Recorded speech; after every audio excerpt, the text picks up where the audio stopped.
All right, what is up, everybody? We are live. I'm here with Locked On Magic again to talk about Magic. We did it last year. We're doing it again this year, right before the draft. I thought this would be a good week. Luckily, you had time, which is great. Please subscribe to his channel if you haven't. It's Locked On Magic. His channel links in the description. So basically, I just want to start off with the Magic logo. What did you think of the Magic logo and the jerseys? I personally love the logo. I love the jerseys more, but the logo I like because it kind of is like the Lakeland Magic and the Magic Lake put together. We needed a rebranding, but I didn't mind the old logo, but I just like the new one. What do you think? Yeah, I really liked it. When I Yeah. got my first look at the new branding and everything, I saw that logo and I immediately was like, that's it. That is exactly what people want. And Yeah. I think the overall vibe of the Magic's new look is they're paying homage to the jerseys that everybody loves from the late 80s, early 90s, late 80s, early to mid 90s. Like those are like whenever you think of Orlando Magic, you think of the pinstripe jerseys, you think of the look that the Magic had with Shaq and Penny. Yeah. And I know whenever I talked about logo stuff or whenever they would release the throwback jerseys, everyone would always tell me, why don't the Magic just go back to the original jerseys? Why don't the Magic just do those permanently?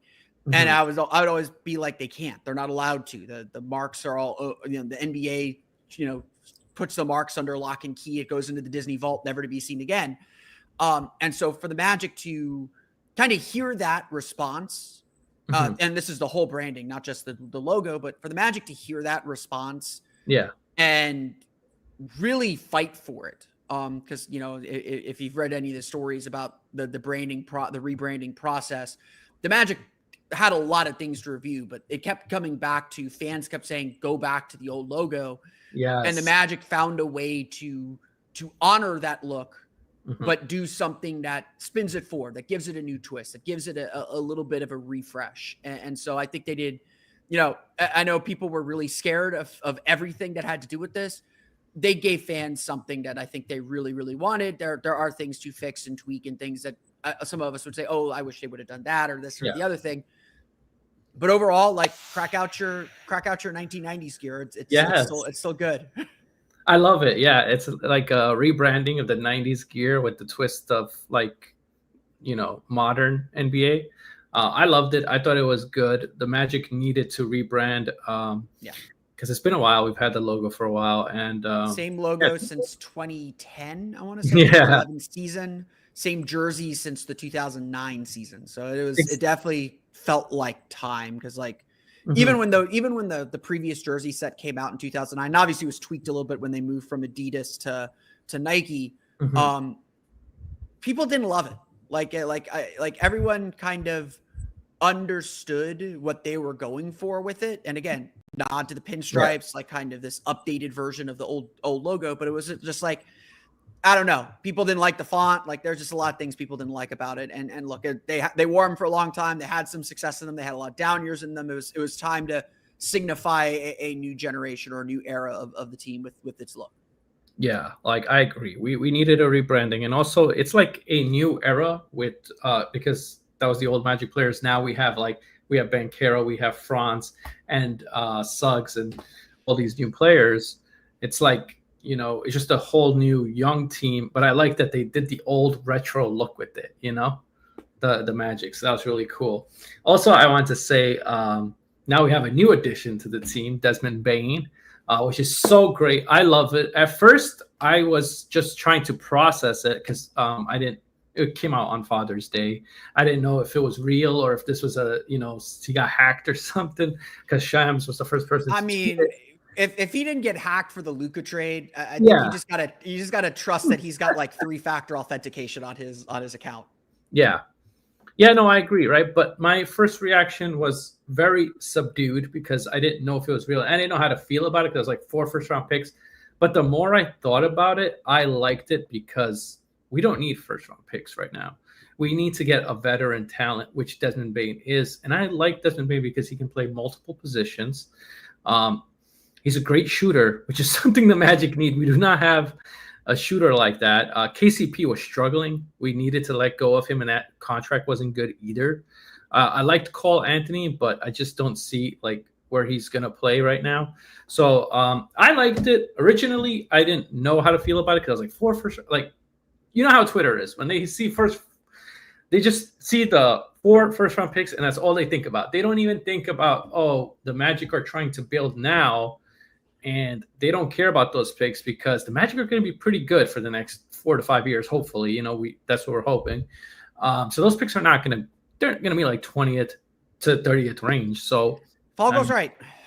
Yeah, if all goes right, and it's not every year. Like it alternates. So sometimes we will have our pick, and it's not like we're never going to have it. What did you think about the Desmond Bane train, like when it first happened, and like now where you're at with it? Yeah, I think the biggest, like we all expected the Magic to make a trade this offseason. Like we knew they couldn't sit still with what they had. They had to do something. Like they couldn't do nothing. They needed to add to this roster. They needed to add offense. It was just, what are they going to do? What is the move? And a lot of us had pinpointed a lot of these guards and some of these other players. And so when I saw that it was Desmond Bane, the first thing that I thought was, I didn't even think he was available. I was like, I didn't even think the Grizzlies were going to be open to trading him, let alone that's the player the Magic would target. Because when I was doing my calculations and when I did the Locked On mock draft, I was like, okay, I am going to grab a player that is going to help the team offensively, but might hurt them defensively, might take away too much on defense. And that's just a compromise that I have to make as a general manager.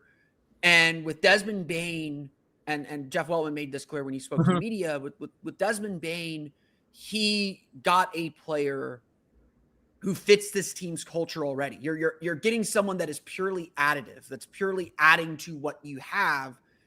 And so the immediate reaction was, yes, that is a lot to give up. You knew you'd have to give up 2 rotation players. KCP and Cole Anthony were always kind of the go-to trade chips. Giving up how many first-round picks? Like, I'm bad at valuing first-round picks, so I don't know what a first-round pick is worth. But giving up the Phoenix pick was the big one. The Phoenix pick spot for next year was the big one. That was huge. But I think Phoenix got better now after this Durant trade. Trading away Kevin Durant never makes you better. Let's just make that quick. I agree, but like I don't know, he was not fitting there. Like he was just that was organizational. He was awesome last year. He was the only thing keeping that team afloat. But that's neither here nor there. To get something good, you got to give up something good. And clearly the Magic were trying to kind of dump KCP's contract, although I think KCP will be very good for Memphis. The Magic got the best possible player I think they could have gotten this summer. Like I would not have pegged them to get a player of Desmond Bane's caliber.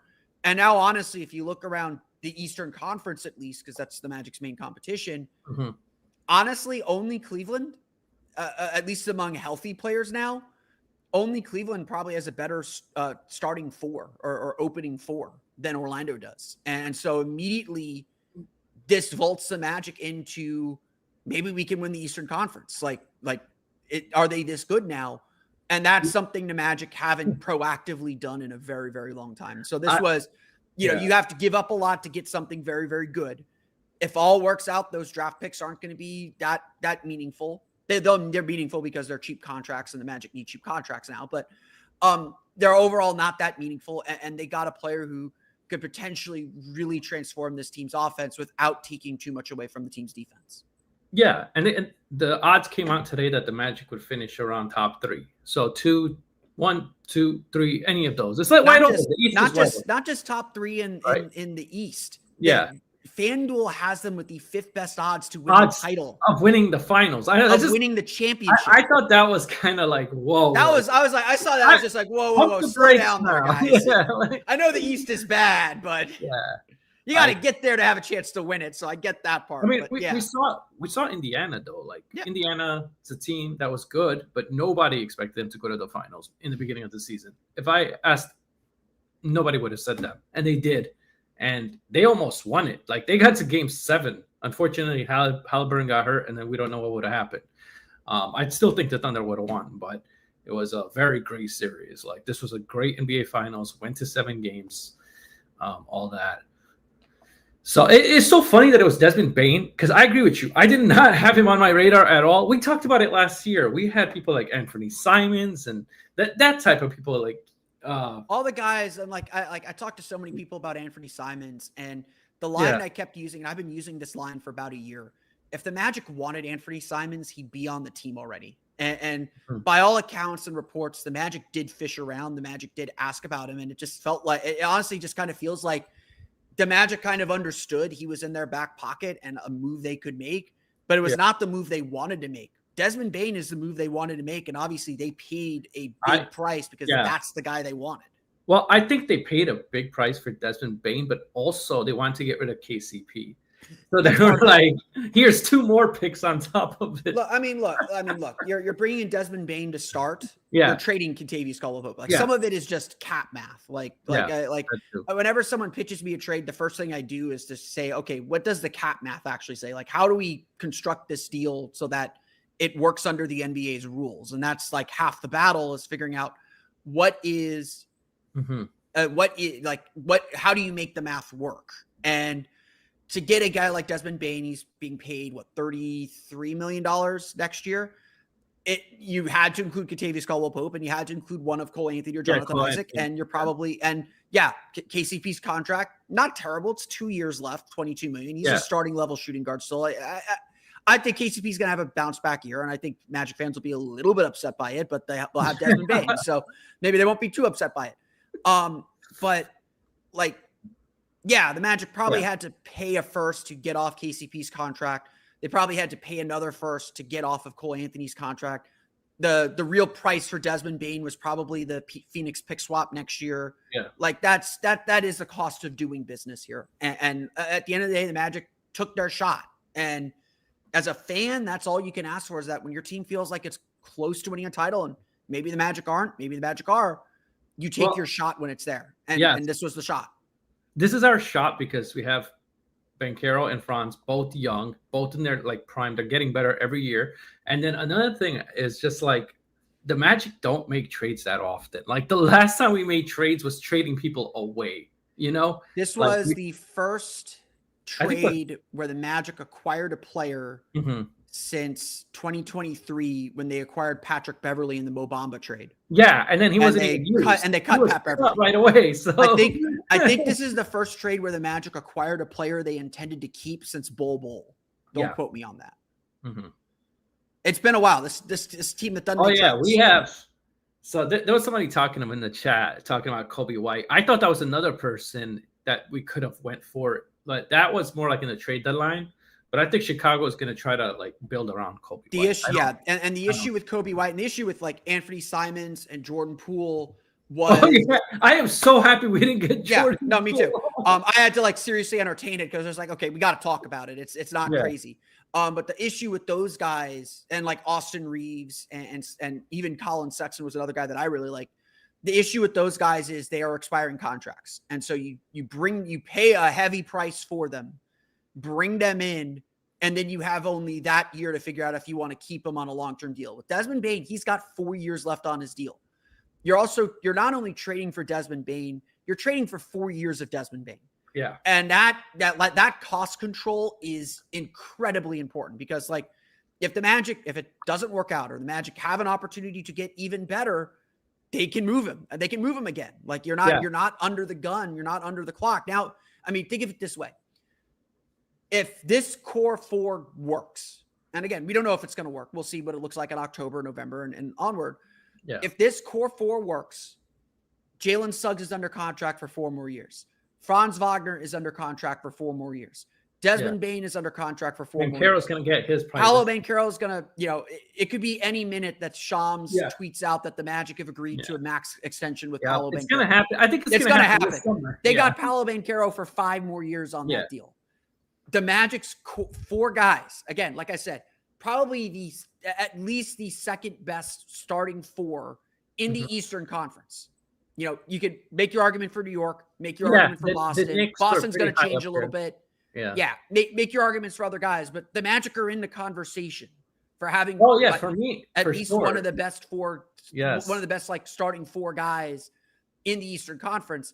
That group is under contract for 4 years. You could figure out the rotational pieces, but for the next 4 years, the Magic have a rock steady, solid group to work with. I agree. And the thing I love about Desmond Bane is that he can facilitate too. He's not just a shooter. Like, I mean, yes, that's a great thing, and that's what the Magic need. But we got a guy who can average 5 assists. When Ja Morant went down, he became kind of like the leader of that team, and he's a no-nonsense guy. You're not going to get like, he's just straightforward basketball. That's all he cares about. And you see it in his play, and he can average anywhere between 20 to 25 points. And he shoots best, like one of the best three-ball shooters out there. Yeah. And it's not even just that he'll average 20 points per game. Because, like, look, Paolo's going to be up around 25. Fran's going to be up around 25. Yeah. Bane will probably settle in at like 18, 19. Suggs will be at 15, 16, 17. It's not just that Bane can get you 20. It's that he can have a game where he gets you 30. And that's not just a random Tuesday night. That is a couple random Tuesday nights. That could be, he'll have he had a game against Sacramento where he had, I think, 42. Made 7 threes, was 7 for 7 from 3. Part of the Magic's problem, and this was part of the problem with signing Kentavious Caldwell-Pope, was KCP was never a volume shooter. He was getting up 5 a game. He was going to make 2, and that was fine. The Magic needed a volume shooter. Desmond Bane had a down year last year, and he took 6 3-point attempts per game. Oh, yeah. He could be up near, especially playing off of Paolo and Franz, where he doesn't always have to be the first option or even the second option. You can get him up to 7 or 8. And now he's making 3 or 4 of those 7 or 8 per game. Your offense is completely different now. And that volume matters a lot too. I want to get back to KCP for 1 second. When you said KCP, right, he had a lot of wide open looks. If that happens with Desmond Bane, if he gets those looks, Bane makes contested shots. Those wide open looks. Theoretically, yes. Yeah. Because the thing is, Banchero and Franz do take a lot of the pressure away. And I think Bane will have open looks. Now, I don't know if it'll be like KCP, because I guess KCP people were a little bit like, oh, I don't know, because they left them open and he wasn't making them, I remember because I called and watched a lot of Magic games last year, almost every, I want to say everyone, but about like 70% of the games I did last year. Yeah. And all the playoff games. So I was heavily invested in Magic. And I would see KCP wide open. And you just missed. None of us could figure it out. Like, can't figure it out. This guy's a 40% shooter too. His shot profile, at least statistically, was the same as it was in Denver. Would I say like the quality of his passes were the same as they were in Denver? No. Nikola Jokic is one of the best passers in the league, and Orlando's passing, I would say, is not so great, is not fantastic. Like no one could explain why his shot went bad. And like, look, if Bane struggles the same way KCP did, then the Magic's problem goes a little bit deeper than just we need a shooter. Yeah. It's like, oh, there's some structural problems here that have to be addressed. Right. I think he's a perfect fit. I do too. I really like it for the team. I mean, honestly, when you think of a trade, I always say, are you like, especially for a team in the Magic situation, are you better today than you were before the trade? Yeah. And undoubtedly, the Magic are a better team today than they were before they made the Desmond Bane trade. Also, what I like is this gives other Magic players a chance to step up, like Tristan da Silva, Anthony Black. Who knows? Anthony Black, he showed flashes last year where he could be really good. He was shooting a little better than the year before, and he can pass the ball. He just needs to work on his turnovers and other things, but I think he has promise. And he can come off the bench and be like a 6-man for the team. Mo Wagner might come back. I mean, he's going to come back, but I don't know when exactly because he tore his ACL. So we still have a lot of depth. We didn't trade many depth pieces away, which I love. That's what I'm trying to get to.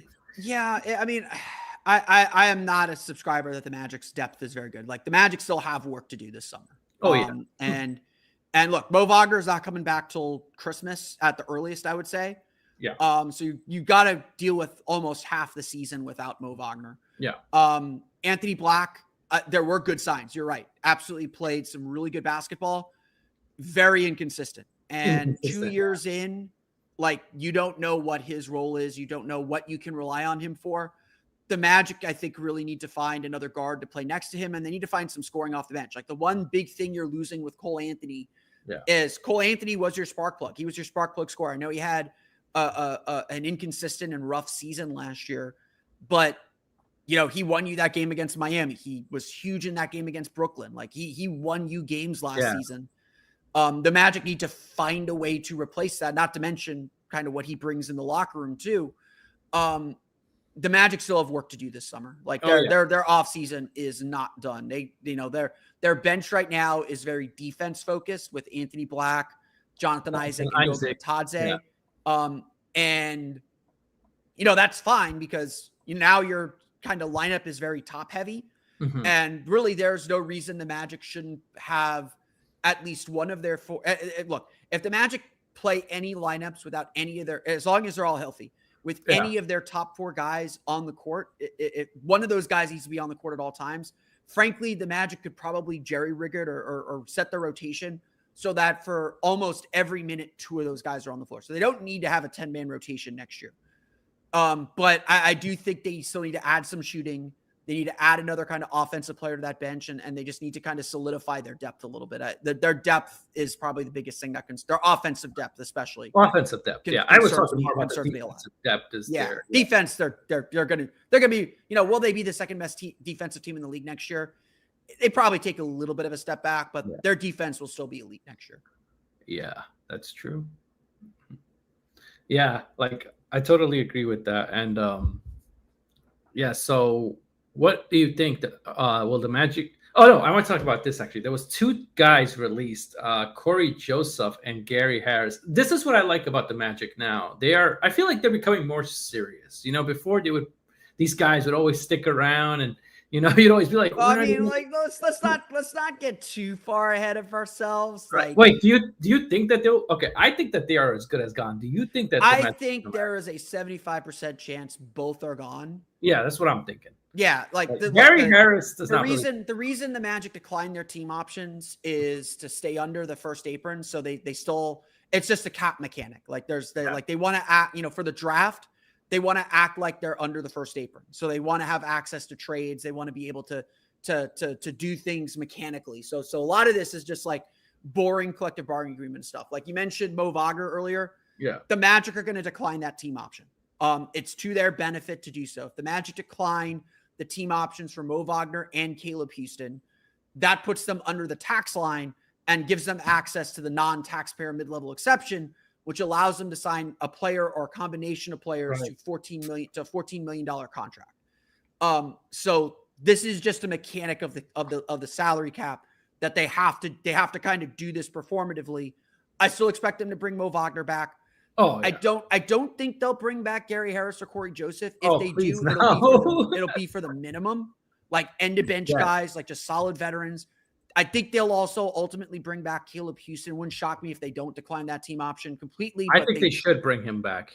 I think they should too. Yeah. But again, you're talking about guys that you probably want, outside of Mo Wagner, you're talking about guys you probably want at the end of your bench. And those guys know your stuff. They fit your system. They're reliable. That stuff matters too as you're completing a roster. Yeah, especially if any foreseen injuries happen or anything like that.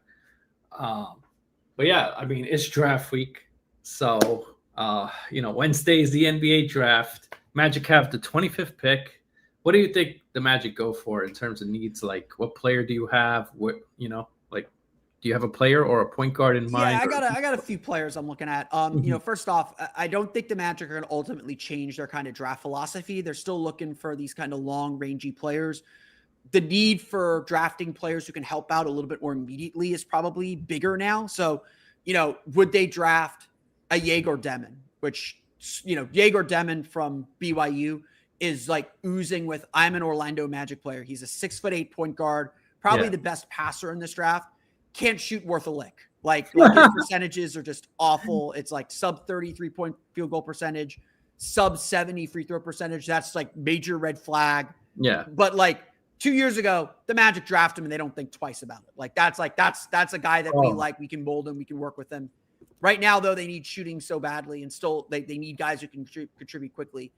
I think the Magic are going to I don't think the Magic are going to focus this draft on one positional need, even though free agency sparse at every position. So I don't, if the Magic know they're going to do something in free agency, like if they know they're signing that, for example, Nickeil Alexander-Walker, they probably don't draft Nick Clifford or draft Liam McNeely or another one of these wings because Nickeil Alexander-Walker is going to fill that role.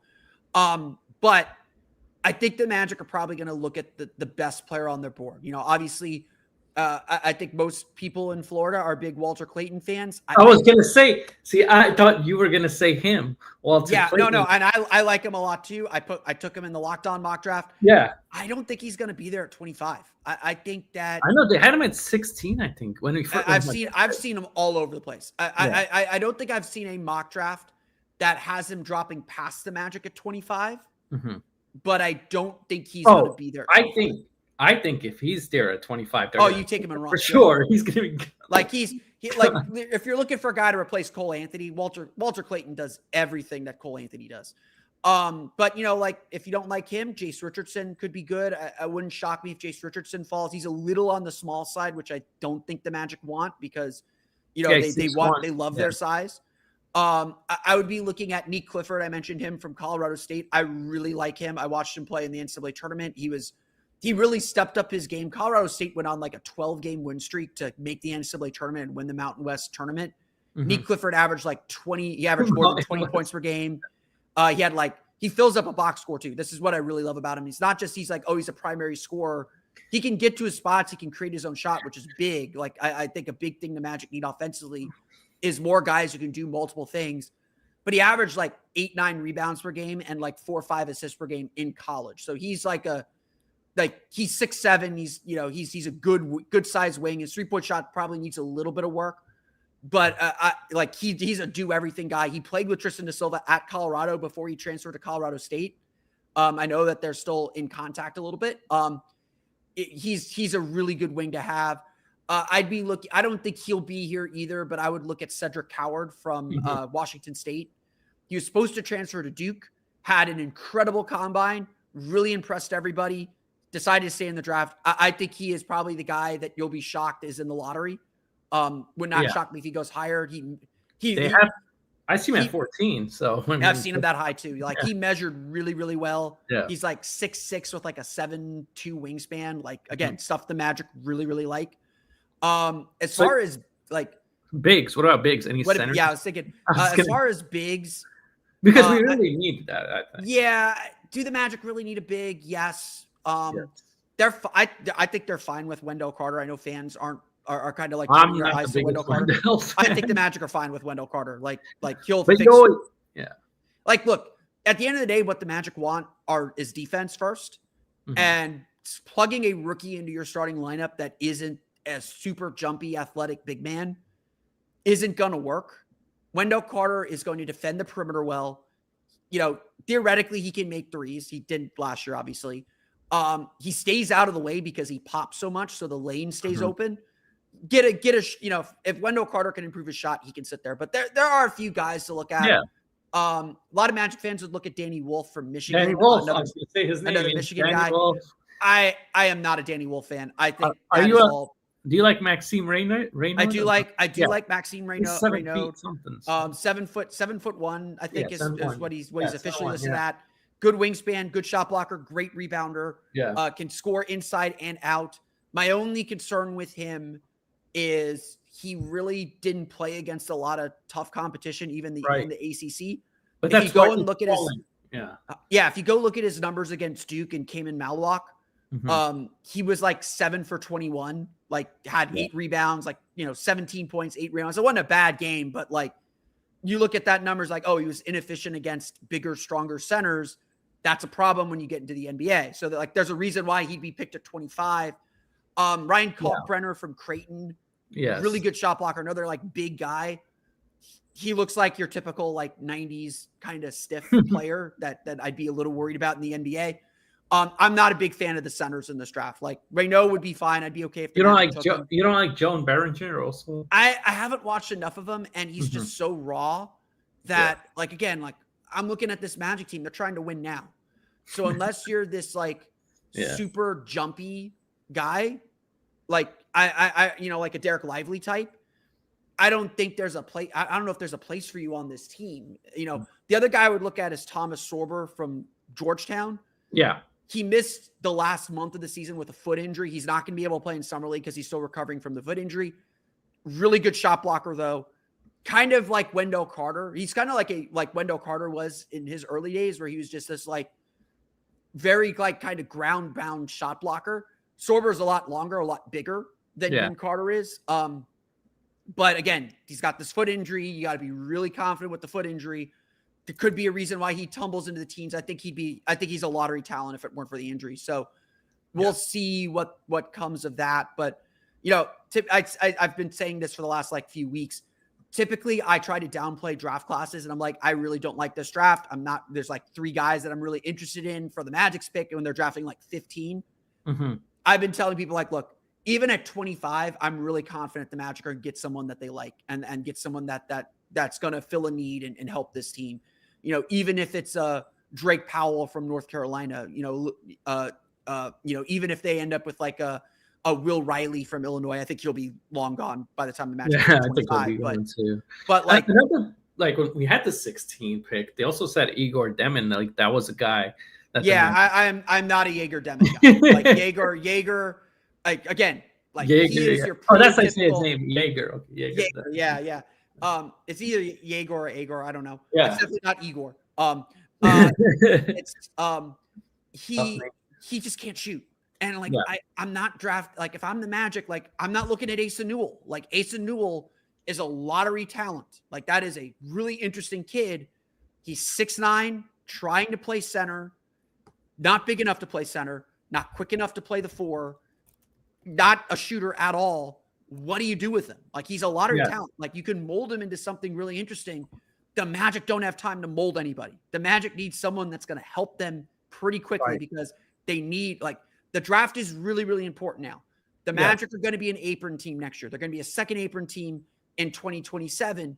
They're not going to be able to add any players except through the draft and except through these small contracts. Getting value out of your small contracts is super important right now for the Magic. And whenever the Magic get to the finals, get to the conference finals, it's going to be because one of these guys hits. Yeah, I agree. And so getting this right is really, really important. And again, I think the Magic will have some good options here. They really messed up that one year when they took Jet Howard. The Jet.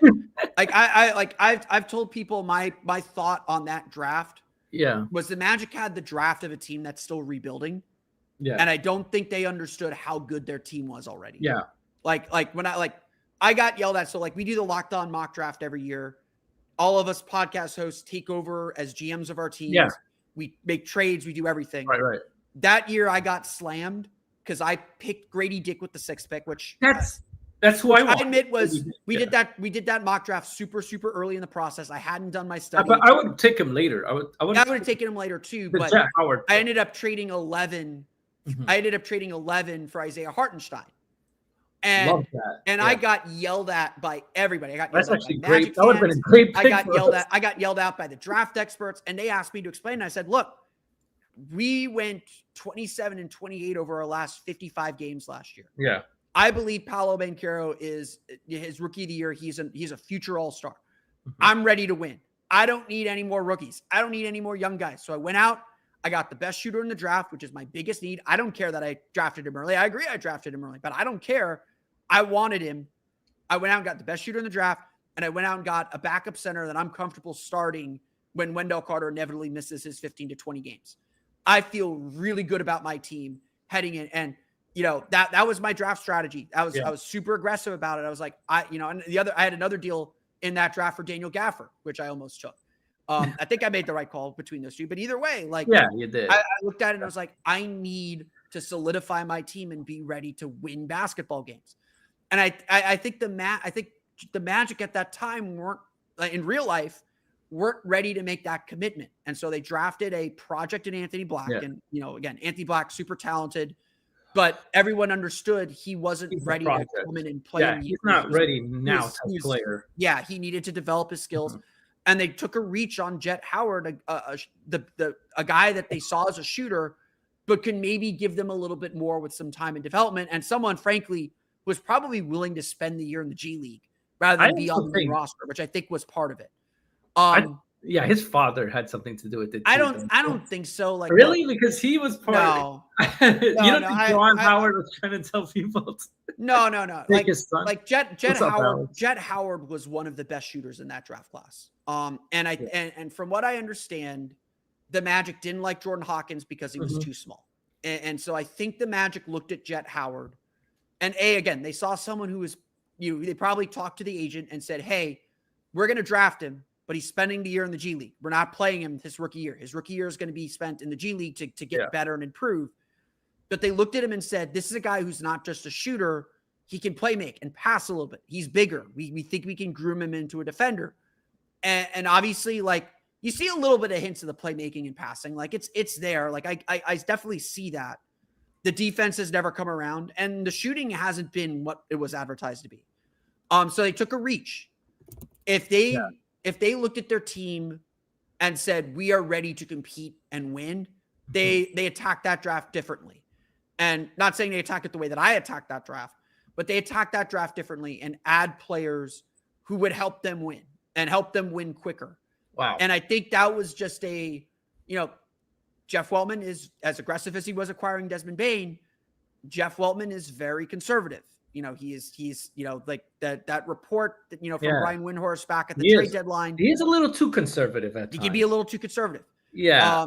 I think when they looked at that draft, they didn't realize really how good they were already. Yeah. And because again, that's going to hurt them. Like, that was their last shot at a lottery pick, and we all knew it was their last shot at the lottery pick. Yeah. They needed to get their they went to the playoffs. They needed to get their Ben Mathurin. They needed to get their, they needed to get their last kind of bite at that apple, so that they wouldn't need Desmond Bane, so to speak. But here we are now. You can't go back, and you gotta push forward with what you have. And look, Anthony Black's still contributing. It's not like he's a nothing player, but did you maximize the value you could get from that spot? No, you didn't. We have something here that says Orlando has one more move incoming. He will trade their 25th pick. I don't think that's going to happen. What do you think? I think it's possible the Magic trade 25. I would bet it is. Unless they're getting a veteran. Who would they get for the 25th pick? I don't know. Like, I think, I mean, like seriously, like nobody knows what's gonna happen on draft night. Draft night's gonna be wild. I would expect draft night to be pretty active, especially now that the Kevin Durant domino has fallen. Mm-hmm. Now everyone who was in the Durant sweepstakes is kind of free to move around, and Phoenix is going to be active. Like, they need more. Like, there's going to be a lot of action on draft night. But I don't think the Magic right now can't afford to take on more salary. They need a cheap contract somewhere, and that's why the draft is really important, because like the 25th pick is a salary slot of $3 million. If you can get a rotation player for $3 million in this cap environment, that's free money. That's like having a player for free. I agree. And so I don't think this is an opportunity the Magic can pass up. It wouldn't shock me if they are trying to, like, the idea that I've had is to try and trade up into the 19, 20, 21 range to make sure you get Walter Clayton or Jace Richardson, to make sure you get that point guard, that reserve guard you need, or whoever it is, whoever that player might be. Go out and get him. If it could be Rasheer Fleming, go get him.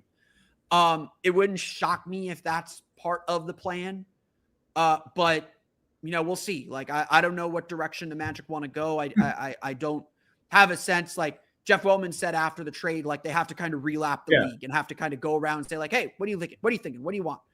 We got Jonathan Isaac. We got Goga Batadze. Like, right. What do you think? Exactly. Like, they gotta figure things out again. Like they pushed all their chips in the middle. They got a lot back. They're trying to pocket some of it now, and we'll see what else they have left to wager. Yeah, exactly. This guy said Kobe Bree with the 46th. I don't know. Kobe Bree at 46 has been a popular pick. I'm still setting up on my second round players, but I thought he's definitely. I thought they might get as Elijah Martin, but who knows? Yeah, Elijah Martin might be there at 58. I would say this. I know the Magic typically sell off their second round picks. Yeah, that's what I'm saying. I wouldn't shock me if they do that again. I'm still planning to be there at the trading center on Thursday. Last year they literally told us Wednesday. They told us the night before. It was a Thursday, Friday draft. They told us Thursday night after the first round was complete, like, hey, you guys don't have to show up tomorrow. We're trading the pick. Like we do it the day before. And like me and Jason Beatty and Mason Williams all kind of huddled together. We're like, if they do something, we got to be here for it. Where is the trading center in Kia Center or is it somewhere else? No, it's about a block away now. The new training center. Yeah. Oh, so they got Yeah. There's new also. We didn't talk about this, but the Magic have new training facilities as well. Yeah, new training facility's been 3 years. It's been awesome. Yeah, but I'm saying everybody away. First time you're in there, you're just like, whoa. Yeah, exactly. And Desmond Bane was talking about that and how much he loves that. And then like they don't show you the cool stuff. Like the good stuff's in the back that they don't tell us. Like everyone in there has a walk-in locker, like a walk-in closet locker. Mm-hmm. It's insane. Like it's crazy. Yeah. And I'm sure they've upgraded it in the last, like they took us on the grand tour when they first opened it. I'm sure they've upgraded it since. What is your thoughts of I know this is random, but I'm just curious. What is your thoughts of the Raptors? They're a really talented team. Like that, with the talent on that roster, they should be a play-in team at the very least. Scotty Barnes, Brandon Ingram, Emmanuel Quickley, RJ Barrett, and Jakob Poeltl is a very underrated center. I want that guy on our team, Jakob Poeltl. I feel like I like him a lot too. Toronto will not trade him for some reason. It's very weird. I know. They should be better than they are. And look, injuries were a big factor for them last year. Yeah. They don't have much of a bench. I am curious what they'll do with their draft pick this year. They have reportedly been trying to be players in some of these big trades. Like if Giannis ever breaks free, him and Masai Ujiri have a relationship. It wouldn't shock me if Toronto's involved in that. Toronto's missing that one piece. Like I know everyone likes to talk about the Scotty Barnes, Franz Wagner thing. Franz Wagner's eclipsed Scotty Barnes. Like Scotty Barnes looked really, really good when Pascal Siakam was kind of taking away the pressure from him. When Scotty Barnes was the lead guy, he was not good. He was what people think Paolo Banchero is. It's funny because the Magic. It's not that he's a bad player. He's a really good player. Like don't get me wrong, he's a really good player. Magic really wanted Scotty Barnes, but he went right before us, and we took Jalen Suggs. And I think they were still pretty happy with Jalen Suggs. I know, but I'm saying it was surprising that Suggs. Yeah, it was surprising that Toronto took him ahead of Suggs. Yeah, I wasn't the biggest Scotty Barnes fan, and it wasn't because I thought he was a bad player. It was because I thought the Magic needed a star. They needed a number one guy, and I thought Barnes was better as a role player, fitting in around another kind of star player rather than as the guy you put the ball in his hands. And look, he's developed into like the best, like one of the best point forwards in the league. Like he's like, I'm not here denigrating him, but I don't think you can build a championship team with him as your number one guy. Oh yeah. No, I agree. And that's kind of where Toronto's stuck right now. Yeah. Because Barrett's not number one guy. We'll see what they look like with Ingram. Like people forget Ingram is really good. He's just a kind of a one-dimensional scorer, but Toronto should be a play-in team next year with their talent level. It's just whether they stay healthy or not. Yeah, this is not to do with the Magic, but this is a really good question. Thoughts on how rigged the lottery is? It is not rigged. But the fact, I guess he's saying because the fact that they got Cooper Flag. Yeah. And they had a very low. What was your reaction to that? With my first reaction was like, oh my god, I can't believe Dallas got away with trading Luka to get Cooper Flag. Like, look, the human brain is designed to see patterns even when there is no pattern. Like we are designed, like our brains are designed to tell stories and try and connect dots that do not connect. That is human nature. I don't think the lottery's rigged. If the lottery was rigged, why the hell would the Magic win it 3 times? Or 4 times, however many, if won it 4 times. Why would they give the Magic the lottery 4 times, especially Shaq, one of those years? I don't think it's rigged at all. But the story was wild. Like just to have the lottery play out that way. It's totally more, again, a lesson that tanking doesn't work. Tanking is irrelevant. And at the end of the day, like you got to make your own luck in the draft. You got to be smart with the pick that you have to get the best value you can. And that's what matters at the end of the day. A Nuggets fan said, thanks for Magic legend Aaron Gordon. I mean, yeah, you're welcome for that. I mean, over here, he wasn't doing much, and it was sad. Look, we've watched enough bad teams in Orlando. Mm-hmm. I would always tell people this, that the issue with the Magic was never talent. They had talent. Yes. Aaron Gordon was excellent, was really good. Yeah. Nikola Vucevic is a multi-time All-Star. You just go down the list. Tobias Harris is still playing and contributing meaningful basketball. Right. Victor Oladipo turned into an All-Star when he left Orlando. Elfrid Payton is still playing. The Victor Oladipo that hurt. Yeah. But like the issue with those Magic teams was never necessarily talent. It was slotting players into the right roles to maximize that talent. And the best teams are able to kind of pick the guy. Like look at Phoenix. Phoenix has all the talent in the world. Devin Booker, Kevin Durant, Bradley Beal. That should be enough to get you in the playoffs. But they don't maximize each other. The rest of that roster didn't maximize those great players. Aaron Gordon was born to play the role that he was playing in Denver. We all saw it in Orlando. Yes. Huh? No, I agree. He perfect role for him because he could just be playing off Jokic. You know? We all saw that in Orlando, and we're like, we would love to. Like Orlando would have loved to play him like they do in Denver. The problem was he was drafted 4th. Aaron Gordon had it in his head, I need to be the star. The Magic needed him to be the star, and he's not a star. That's not who he is. He is like again, his best is what he's doing in Denver. Yeah. And the Magic couldn't play him like that because they didn't have the personnel and they didn't have the pecking order to kind of put him in his place there. Part of the Magic's problem during those rebuild years was like everybody was fighting for their own and nobody knew who the main guy was. Like Desmond Bane coming to Orlando, like if you listen to Desmond Bane's like introductory, media availability, he was like, I'm so excited to play off of Paolo. I'm so excited to play off of Franz. Like he wasn't thinking, I'm going to score 20 points per game. He was thinking like, man, I'm going to make their lives so much easier to maximize what they do because they're going to maximize what I do.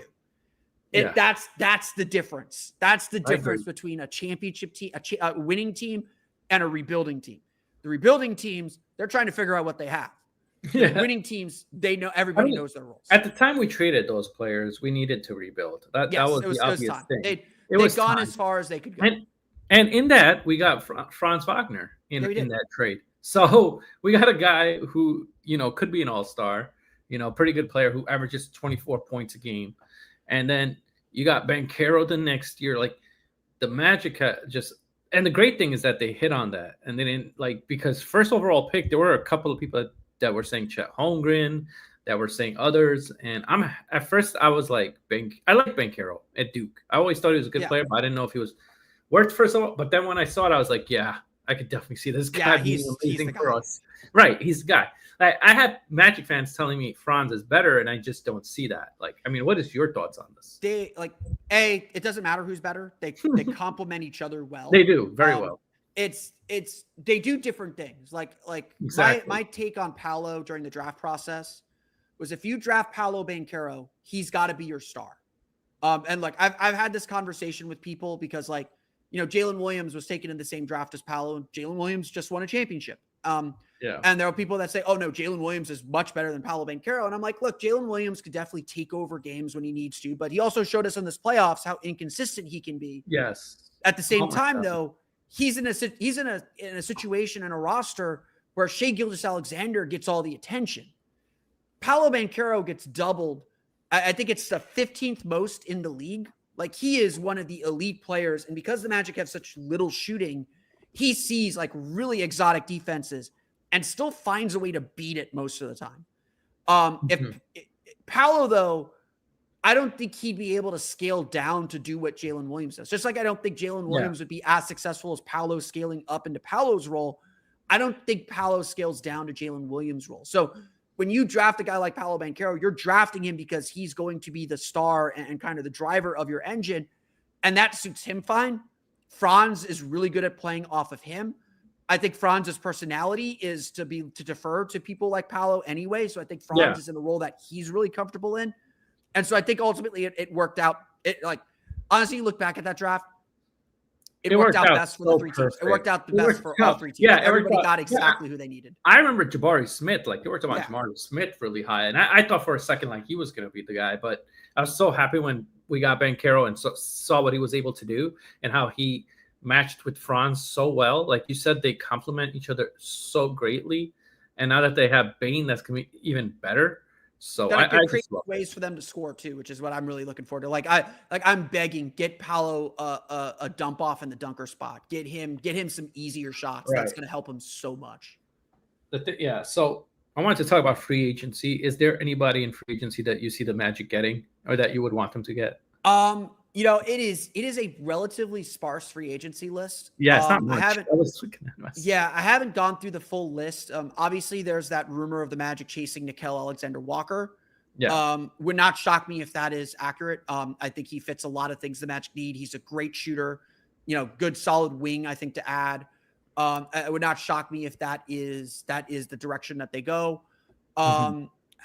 There are a few other players. I'm trying to think. Not a lot of centers. I wasn't super thrilled with the center list. Center list is not good. No, really the not. point guard list, like someone on Orlando Magic Daily suggested Chris Paul, and I was like, sure, why not? Like, that's short term. I don't think he wants to start. I don't think he wants to come off the bench, and I don't think he wants to.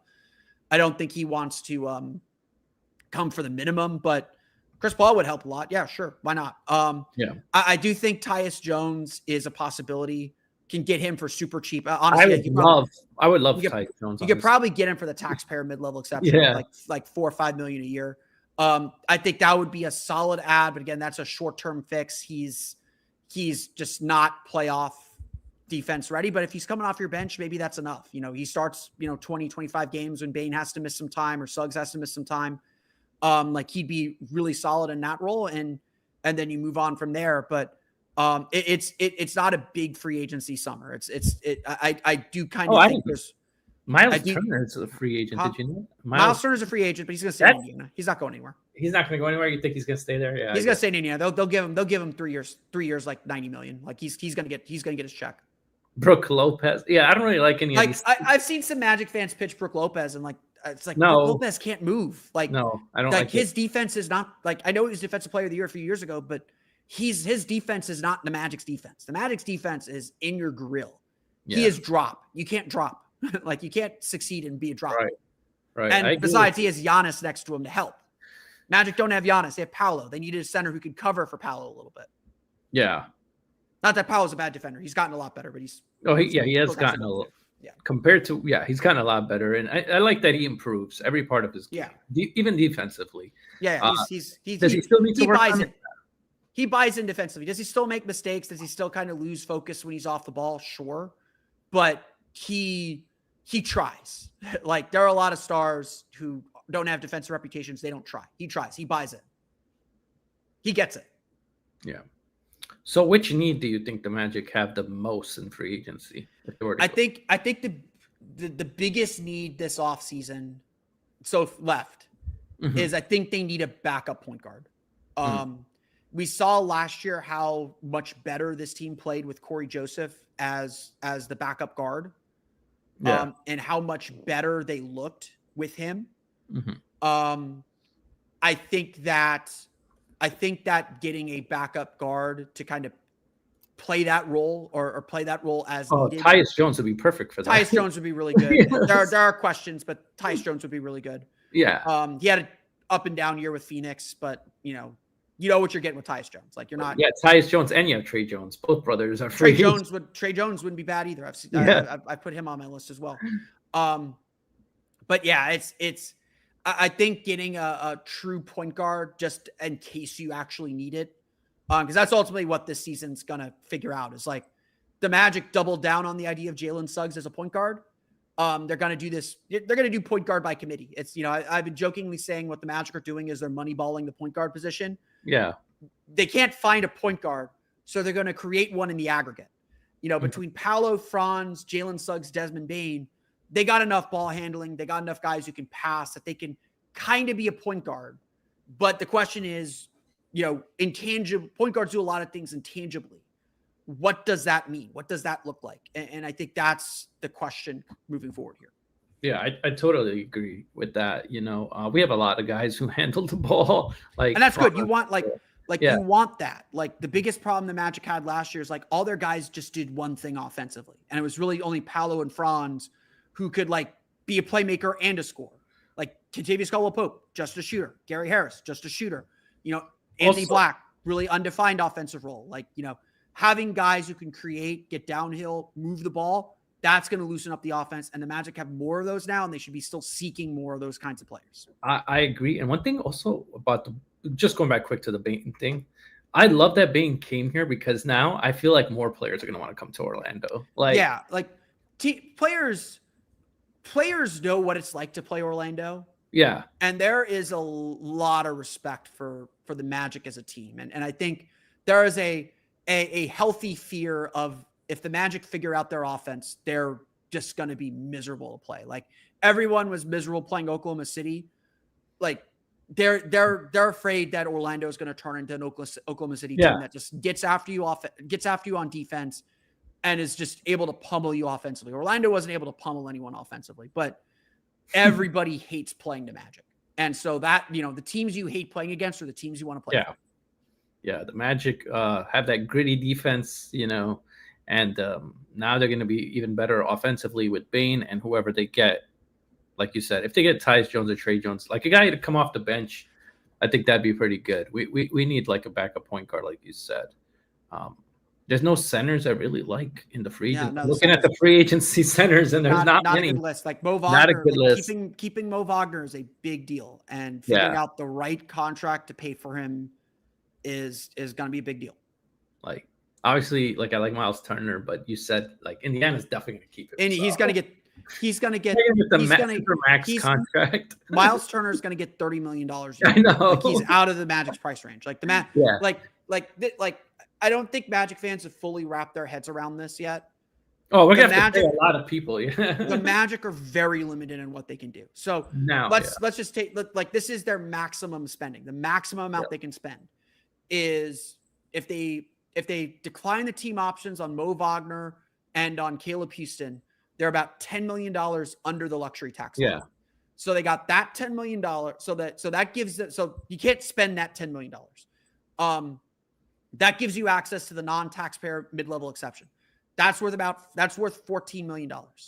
You add in, so that's $14 million you can spend. That gets you to about $4 million under the first apron line. So if you spend any part of the non-taxpayer mid-level exception, I believe it's any part. But if you use the non-taxpayer mid-level exception, you're hard capped at the first apron. So the Magic have about $18 million that they can actually spend before they get to the first apron from that Mo Wagner mark. So 14 of that goes to the mid-level exception. 3 million of that goes to the draft pick, to the rookie that they spend. So the Magic really only have about $15 million they can spend. So they essentially have to include Mo Wagner in that calculation of what the non-taxpayer mid-level exception is. So they have contracts up to $14 million to spend, and you can trade and use the mid-level exception in trades now. They have that $14 million. They can't spend it all. They really only have about 10, maybe less of that. So that really limits who you can chase in free agency. Oh, there's a player I wanted to talk about. Goga Batadze. I think he has great defense. He's great defensively. Just needs to work on his offense a little bit. But I wanted to see what was your thoughts on Goga Batadze. Should he be the starting center? Is he fine at the backup role? Like, what do you think? He is far overqualified to be the third center that the Magic use him as. Yeah, he should considering that Mo Wagner is going to be out till Christmas. Like, let's assume he's out till Christmas at the earliest. Wendell Carter played the most games he's played in his career last year. He played actually the most consecutive games he's played in his entire career last year. He played like 57 straight games. Right. You still have to, like, just based on his history, you have to bet that Wendell Carter is going to miss 15 to 20 games. And so you have to have a starting caliber backup center, really a starting caliber third center, because Mo Wagner is just not someone you want to start because his defense just isn't starter level. He's good in the little spurts that you use him in. Goga Batadze is overqualified for that role. He is a luxury to have. I don't think he should start. He's just way too inconsistent defensively. The way he defended toward the end of last season, the way he defended in the playoffs was just bad. Like, he was just throwing elbows and he was being aggressive, super aggressive. And like, that's fine. Like, I don't mind being aggressive, but like Goga Goga goes overboard. I like one way or him a the lot. other. He's He I like don't know. he chases blocks a little bit. Yeah. Like he's good. I'm not saying he's not good, and I think there's a lot of teams that would really value him. It would not shock me if the Magic are shopping What if the him. and Magic do trade him? Yeah, It that would is. not shock me if the Magic trade him. Like he's just like he's I $8 hope million you could spend elsewhere, and you can bring in a low rent center like a Paul Reed to play that role. Like Paul Reed would be fine in that third center role as well. Give a local kid some love here. But like I don't trust him starting more than they've started him. Him and Paolo kind of occupy the same space on the floor because Goga can't shoot very well. He's just not going to extend the perimeter. So especially on a team with such poor shooting, that really hurt the team. And so like Goga's really good. I think he's clearly established a place in the NBA. He's overqualified for the role the Magic have for him, but he's also really important in that role for the Magic right now. So it's hard to move him. Oh yeah, no, I agree. Like, but the thing I like, I just like his heart. Like, he plays hard, such grit and such. He's heart. And he's so thankful for the opportunity. Like he was out, he was out of the NBA. Like the cruelty of this business is hitting this team, and I'm curious how they'll react without having Cole Anthony because he is just such a connector in the locker room. Right. That was a big concern about losing Marco Fultz and like not having Kill around was hurt them. It hurt them. Absolutely hurt them. And so like you got to worry about those things a little bit, but it's also, you got to do what you think is best for the team to help them win. And if you can find an upgrade, go get that upgrade. Yes. I think I like Goga, but obviously if they can trade him and get something like you said, Paul Reed or anything like that, that still would be good. But I just really like Goga. There are options for that third center. It's just, do you trust that player to start 20 games? Do I trust Maxime Reynaud to start as a rookie in November if Wendell Carter has to miss time? No, I don't. Do I trust him to play that backup center role until Mo Wagner's healthy? A little bit more, but not a lot. So I do think having a veteran in that spot is still really key. Yeah, exactly. I totally agree. But the reason why I like Goga is because he was one of those guys that kind of like the Markelle Fultz and all these people that we take on that are like projects. But it seemed like he was working out so well in the beginning of the year, and then towards the end of the year he kind of fluttered. And somebody brought up the concussion that he wasn't the same. No, that was a turning point in the season, and that actually did change a lot. But I just wish that Mosley would play him more. I feel like it's hard. It's been hard. You're trying to experiment with Isaac a little bit. It was just it was I would agree. Mosley tended, especially toward the end of the year, to stick with a set rotation, and he kind of gets stuck in his way. Every coach does this, but kind of gets stuck with his idea and plays it out. And he abandoned Jet Howard probably a little too quickly. But I don't blame him for that. They're just ideas that he stuck with maybe a tick longer than he should have. What do you see Jet Howard's role in this team next year? Throwing in a trade. I like Jet as a person. He was meant to come in and be a shooter. He has not been that. He shot sub 30% in his first two seasons. When JJ Redick wasn't playing, when he came in the game, he still shot 40% from three. It was okay, he can shoot. I mean, Jet Howard can't shoot. It's bad when you're celebrating when he makes a 3-pointer. It became a running joke with us that Jet Howard only made threes in garbage time when the game was over. Which he did. But when things mattered, when he actually was playing meaningful minutes, he was not good, and his defense just isn't there. And I don't know what to say. If the Magic are going into next season with Jet Howard penciled into a rotation role, that's a mistake. He has not earned it. Now, do I think that the Magic should give him a pathway to get that spot or have an opportunity to get that spot? Absolutely. But, if you sign a Nickeil Alexander-Walker, Jet Howard's not playing. Then I don't see any roles for him if something like that. Yeah, and that's fine. But look, I say this every year all the time. You're going to need all 15 guys on your roster at some point. Right. We saw last year, all the injuries that hit this team, and the Magic probably aren't going to face that many injuries next year. Knocking on wood. Yes. But at some point during the 82-game season, everybody's going to get their chance, and you're going to need something from everybody at some point during the season. Right. And if you don't believe that person can give you that something, they shouldn't be on your roster. You should have enough faith in everyone on the roster that if you call their number, for 5 minutes, they will give you something positive. And if you don't believe that, they shouldn't be on the roster. And Jett Howard is on the fence on that, I would say. Jett Howard, Caleb Houston. Also, you could kind of make arguments kind of on that. It's like he's a team option. I think they bring him back, but yeah, there's just like not enough. Caleb played well. Like Caleb was a big part of the team getting to the playoffs and getting to the play-in the way they did. Again, it's just consistency. Like, yes, he can make threes and he had a really good stretch, and then you'll just go cold and you'll just be a volume shooter who doesn't make shots. And that, especially if you're a shooter, you're judged on your ability to make shots. His whole job is to just exactly. Look, he shot 40% from 3 last year on this team. Like, you can't. I would tell people this about Gary Harris. Like, people were yelling about Gary Harris. I was like, look, this is a Magic team that does not make threes. Yeah. You cannot throw away one of your best shooters without like having a plan to replace him. Like, I like Tristan da Silva. He started off really good. Yeah. He started off really hot. And then he was out of rotation. And then he just went downhill. And I'm like, what happened to this? Look, some of that is he didn't play. Like, some of that is you're just out of rhythm. You're not playing. Like, you're figuring that part out. Tristan da Silva does some things, and we'll see. First summer, your best summer is your first summer after your rookie season. Yeah. We'll see. Hopefully we see him in summer league. We'll get a sense of where he's at. Like, that's a summer league is big for him. I felt like he was pissed at himself and he was visibly frustrated. You could see it in the games. Yeah.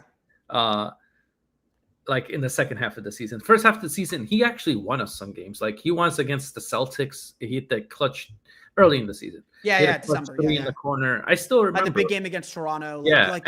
When Paolo went down and Franz went down, he stepped up. As rookies, you're maybe not good consistently, but you show hints of what you can do. If you don't show a hint, that's a problem. He showed hints, so stick with him. See what he can do.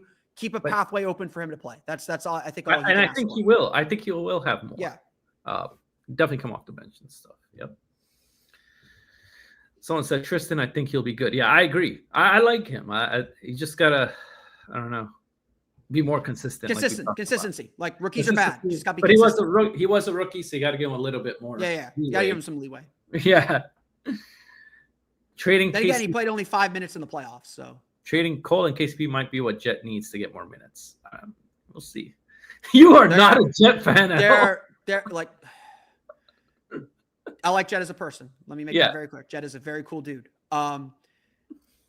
If they go into the season with Jett Howard in the rotation, I am not confident about that. Oh, I agree, 100%. Like, if he earns his spot, like, show it to me, prove it to me. Yeah. They're going to find another shooter to fill that role, and if not, Caleb Houston's ahead of him on the depth chart. Like, I don't know why you would play Jett Howard ahead of Caleb Houston, other than we drafted him 11th. Who cares? That was 2 years ago. Who cares? Yeah.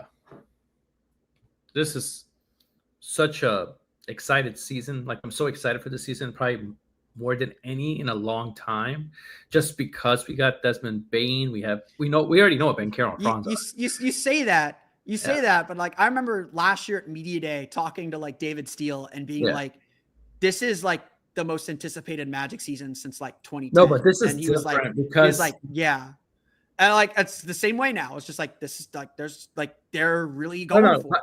I really think this is different. I agree. Yeah. Only because we got Desmond Bane, but now I feel like more people are going to want. The Magic signaled to their fan base and to the rest of the league that we're going for it, that we're trying to win a championship. And it's the first time the Magic have done that since 2010. They've been in retreat for 15 years. And now they're playing offense. Yeah, exactly. And I'm happy that they did a big trade, because we always play like GM for the Magic, and it seems like we talked about Simons, we talked about all these guys last year, and it just seems like nothing ever happens, And it was just like you said, we didn't even know Desmond Bane was available. Nobody talked about it, and it just came out of nowhere on a random Father's Day that the Magic did this, and it was during like the season is technically not over until the finals are over, so it's technically even. So that was just crazy. I wanted to get your thoughts about the Kevin Durant trade before we end everything. What was your thoughts about the Kevin Durant trade? Do you think the Houston Rockets won the trade? Do you think the other did, or was it good for both teams? I mean, I think Phoenix did what they had to do. Like, Durant wasn't staying there, and like, there's reporting coming out now that Durant very much made it clear Houston was where he wanted to go. And even though Houston didn't have the offer Phoenix wanted, they made it clear to everyone else that Houston's where he's going, and that's just what they had to take.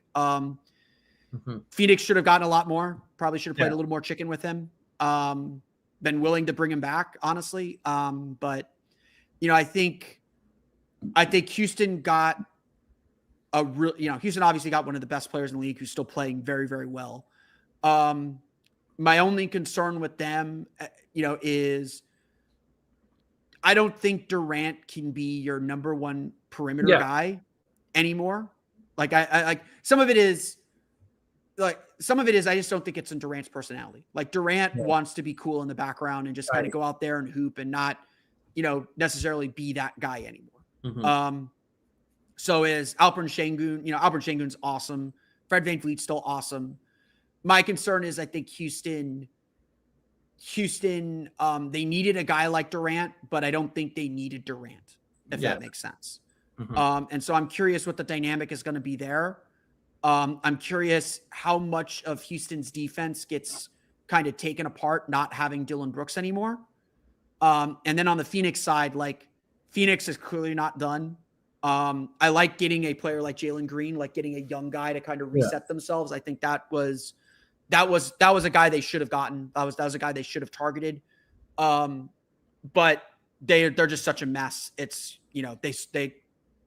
it's hard for them to dig themselves out of that mess. And they were never going to win the Durant trade. They're always going to get swindled on the Durant trade. And like, look, they got swindled. I think they got as much as they could out of that deal.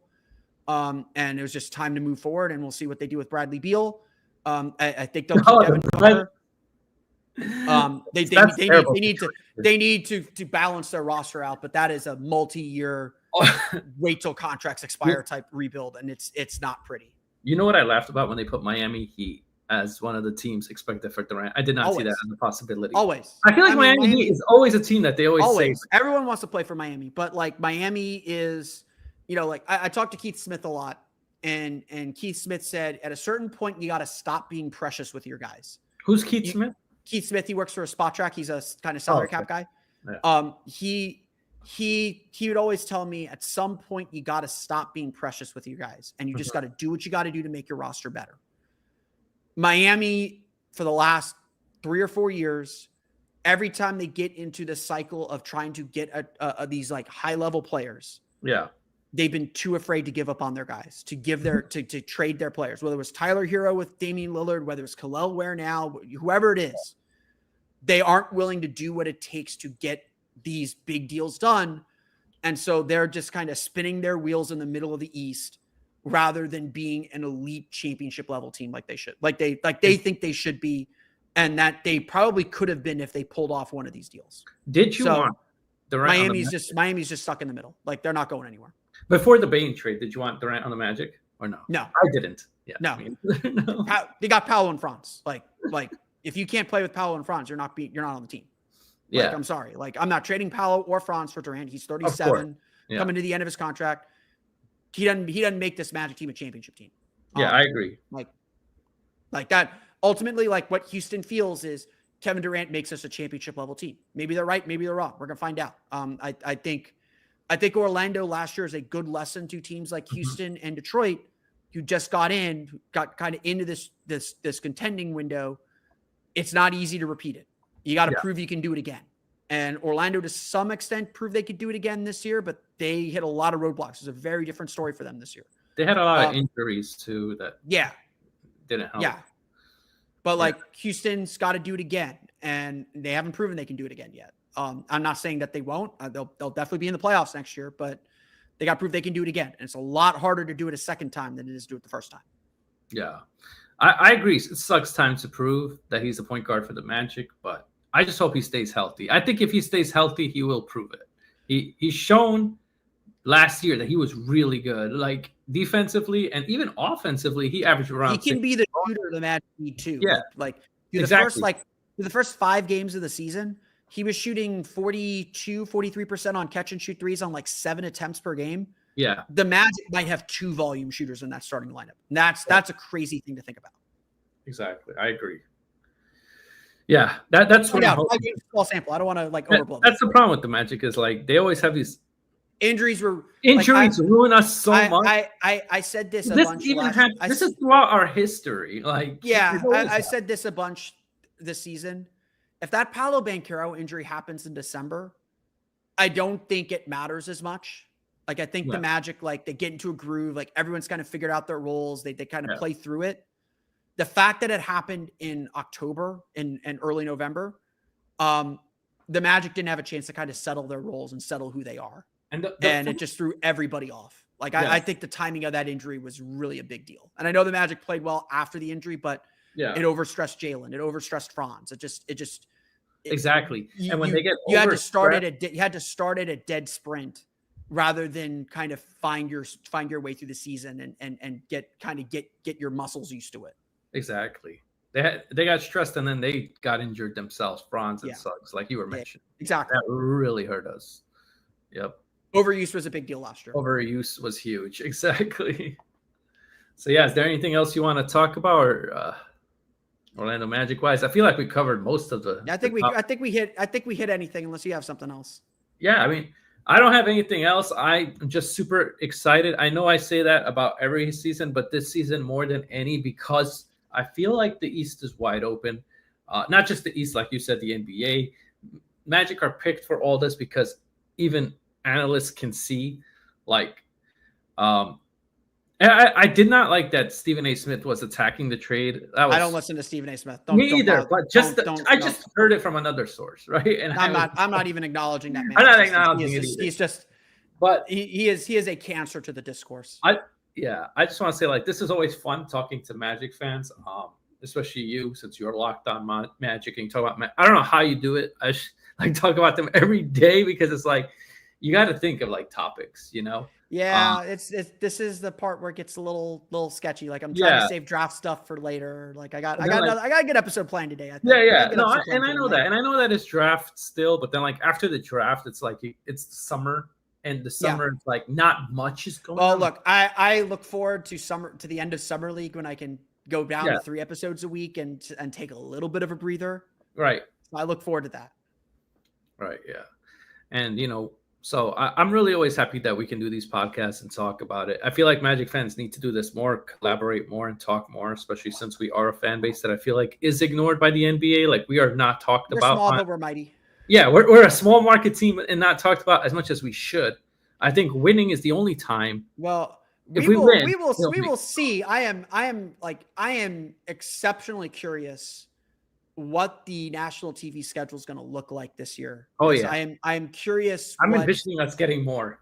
Well, I think they'll get a little bit. I think they'll get like 10 or 12, and the fact that the Magic like are so high up on the odds, like the NBA looks at that, like they'll say like, oh, FanDuel, our official partner, has the Magic third in the East. Let's get them on TV a little bit more. But it's not just that. It's for the first time in a long time we have new television partners. Yeah, and I'm curious what NBC strategy is going to be. What is Amazon's strategy going to be on who they put on TV and what kind of games they want to see? Because they're not traditional cable. Like they're not thinking, you know, they're thinking, how can we get the most people to watch our games as possible? But their ideas of how to do that are going to be very different than what Turner does and what ESPN does. And so I am very curious if like that Sunday, so like after football season ends, you got Sunday night basketball on NBC. I'm very like that'll probably be like very marquee matchups, but you got that Monday Peacock game. And I'm curious what the strategy is to get people to watch games on Peacock. You got the Tuesday, I think it's a Tuesday or Thursday Amazon Prime game. Yeah. I'm very curious what their strategy is going to be to say like, these are the games we want to feature. And so like, it's going to be fast. Like, honestly, like NBA nerd stuff, NBA nerd and media nerd stuff. I'm very interested to see how they put together this schedule and how they put together their broadcast schedule this year. Yes, I agree. I'm really excited to see how the schedule is. I'm really excited for the season. This was one last thing I want to talk about, and then we could end it or whatever. Gilbert Arenas, I saw what he was saying. Okay, no, I want to get to something here. I think he is still bitter about his time in Orlando. Oh, he is, absolutely. I feel like there's a lot of players that do this, you know. And I think it's wrong because Magic at least gave him a chance. And they did. They gave him a chance. a Look, guy that nobody wanted him and to touch. Stan Van Gundy did not get along. Like, Yeah. that's just clear. They did not get along. Yeah. Look, But I'm saying I'm discrediting what he's saying because look, no. Like the issue with all of it is it's an act. Yeah. They know that rage and outrage gets clicks and gets attention, gets them more opportunity, gets them in front of more people. It's an act. And it's just, lowest common denominator stuff that just is a distraction from things that are actually important. It's trying to make things that are unimportant important. It's not important. I don't care what he has to say. Yeah, I don't pay attention to him at all. I didn't care what he had to say, but I just put it on for comedic value because I thought it was pretty funny. And I like Gilbert. I covered the team when Gilbert was there. Gilbert was a great guy to be around. Like always funny, jokester, willing to talk when he's happy, when he's upset. He did not talk. Look, he didn't like Stan. Like we get that. Like it's fine. Gil was a great guy. I will defend Gilbert Arenas the person forever until he does stupid stuff like he's been doing and just spouts nonsense. And it's just like that's always who he's been. By the way, he's always been a little bit of a loudmouth, a little bit of a just say whatever. I always said like Gilbert Arenas has no filter. He says whatever comes into his head, and that's fine. But like, again, like be positive. Like there's no reason to hate on people. It that can't be your act. That's why I don't stand Stephen A. Smith. It's just like watching halftime of Game 7. We're watching this great game and he's shouting, and I'm just like, you don't need to shout, dude. You've got them. Your mic is working. You're fine. I feel like I don't know. Sorry, that day. The Stephen A. Smith last night was terrible. That was awful. It was so bad. He should not be like that. Thank God they're done. It's inside the NBA. It's inside the NBA crew from here on out. Yep, exactly. And I just want to say thank you for coming on. This was so much fun. We got to do it again sometime. Absolutely. Who knows? Maybe there's a big signing. We can come quickly and talk about it. It's going to come fast and furious. Wednesday's going to be a busy, busy night. Yeah. And we could talk about like what we think of the draft pick that they did, like, and how do we feel about whoever they took with 25, or maybe they trade 25. We don't know. We'll see. Do you have any final words you'd like to say? Subscribe to Locked On Magic as well. Subscribe to Locked On Magic. Definitely do that. We had a really fun week covering Desmond Bane. Like literally, like I try to make my episodes at least somewhat evergreen, so you can. I got to give you a lot of credit because talking Magic I love talking Magic, but every day finding a new topic is hard. Yep. Every day throughout the season, it's hard. It's a grind, but I do it for you guys, so definitely check it out. Yeah. So subscribe to Locked On Magic. Great guy. Love his Magic takes. And we'll definitely do another Magic cast soon. And thank you guys for joining. And we're out. Take care. Peace. See ya.